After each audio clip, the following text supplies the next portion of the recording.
तयारी करा. आपण आपल्या जिल्ह्यात सुरू मागा सरकायचा नाही कुणी. आणखीन एक सल्ला, धाडशीपणा ही आणखीन हल्ले करू शकते. आता वाट बघायची. कुणी आपल्यावर हल्ला केला की उत्तर जशाला तसं जाता येतो. सुट्टी नाही.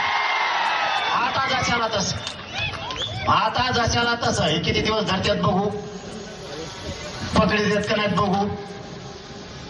अरे आपण मराठीत पाणीच पाजायचं, याला सोडायचं नाही. आता याला आता पाणी पाजायचं. आणि एकदा यावेळेस पाठ्या बोलतो ना करीत असतो. तुम्हाला माहिती आहे मग आपला कसं आहे, जे बोलतो ना मग ते आपण करत असतो. आणि आज जबाबदारी तुमच्या खांद्यावर दिली म्हणून मी बोललो नाही. हात जोडून सांगतो तुम्हाला सगळ्याला, मुख्यमंत्र्याकडे जा, त्यांना सांगा हे उचलून टाका. कोण कोण येत ना हे धरा. हे सापडण्यात आल्या मोठी गोष्ट नाही.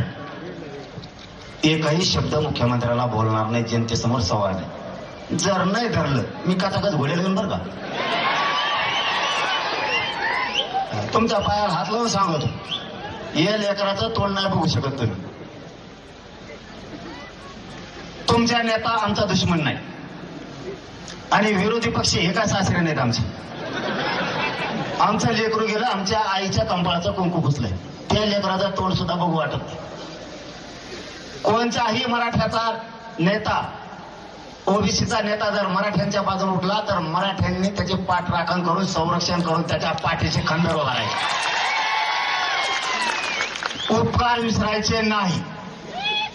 पण पुढच्या काळात सावध राहा. आरोपी सापडणं काय लय मोठी गोष्ट नाही. अरे आमची तर अशी फजिती गेली. आमचे फुलं टाकणारे लोकांवर सुद्धा गुन्हे दाखल केले. आमचा एक पोरग मुंबईत 8 महिने होत. काय केलं तर कमेंट टाकली. कमेंट बोलला असेल काही, आणि तुम्हाला खून केलेले आरोपी सापडत नाही. ही किती मोठी गोष्ट, ही किती मोठी गोष्ट आहे. साडे 160चे पोरं सुद्धा 107 म्हणजे सहज विषय 154च्या नोटीसवाले सुद्धा नेऊन बसवले. तुम्हाला आरोपी सापडत नाही. सरकार आलंय, सरकार गोरगरिबाला न्याय देणार का नाही. संतोष भायाचा हत्या झाली, परभणीचं प्रकरण झालं, राजगुरुनगरला झालंय, त्याच्यानंतर उरणमध्ये झालंय, काल धाराशिव मध्ये झालंय, आंबडमध्ये एका मुलीला फाशी घ्यावा लागली. तरीही ते रॅकेट पकडलं जात नाही. परवा रात्री पुन्हा एका मुलीला छेडछाड करून त्या आरोपीला जाऊन सांगितलं, मला सत्तेचं पाठबळ आहे, मला कोणी अटक करू शकत नाही, मी या पोरीला घरात घुसून उचलून देणार, असा आरोपी म्हणतोय. मग जर हे मुख्यमंत्र्यांच्या हातात सत्ता येऊन, अधिकार येऊन जर मराठ्यांना न्याय मिळत नसला आणि तुम्ही जातीयवादी मंत्री जर पोचणार असलात तर आम्हाला दंडुके हातात घ्यावा लागणार आहे.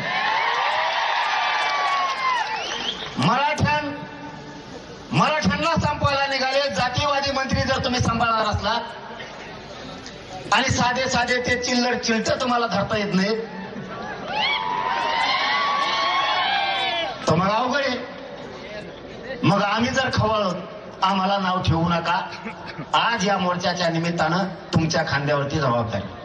आणखीनही या राज्यात जरी सरकार पक्षाला किंवा काही जातीयवादी मंत्र्यांना या राज्यात विध्वंस घडवून आणायचा असला तरी आम्हाला घडून येऊ द्यायचा नाही, हे प्रामाणिकपणानं सांगतो.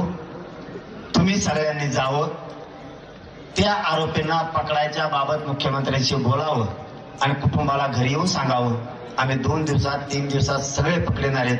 आणि जर ज्या नेत्यानं, मंत्र्यानं, आमदारानं त्यांना पळून लावलंय त्याचंही कुटुंब उठून आत टाका, म्हणजे दुसऱ्या दिवशी सकाळी तो पळून गेला घरी, त्यालाही मध्ये जाऊ द्या.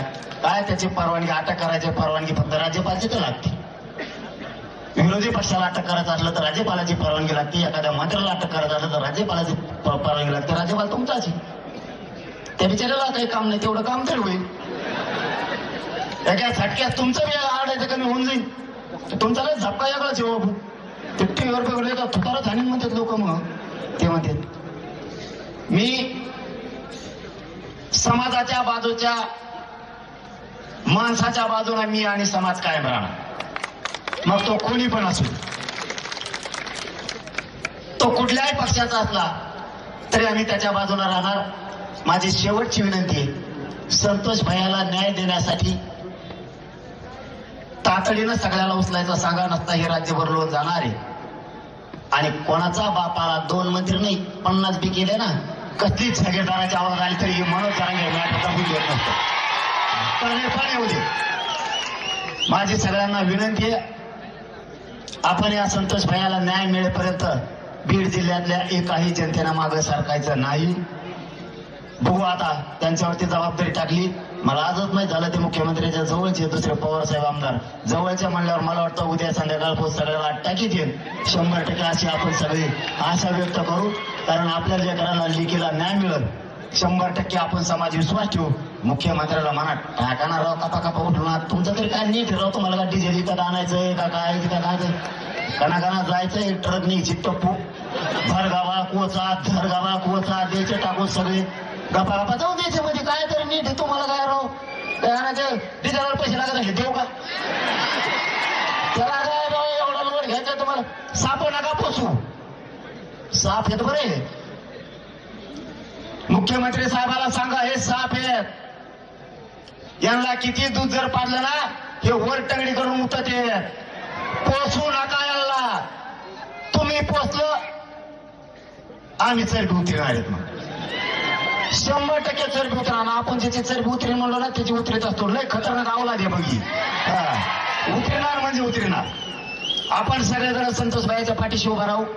संतोष भाईला शेवटी श्रद्धांजली होणार आहे. संभाजी राजेंचं भाषण झाल्याशिवाय एकानंही जागा अजिबात सोडायची नाही. कारण मला आधीच सांगितलंय तुम्ही बोलले की सगळे उठून पळतील म्हणले. त्यामुळे मी पण सोडणार अजिबात एकानं सुद्धा उठायचं नाही. धन्यवाद. जय शिवराय. यानंतर छत्रपती संभाजीराजे यांना विनंती करण्यात येते की त्यांनी या ठिकाणी मोर्चाला संबोधित करावं.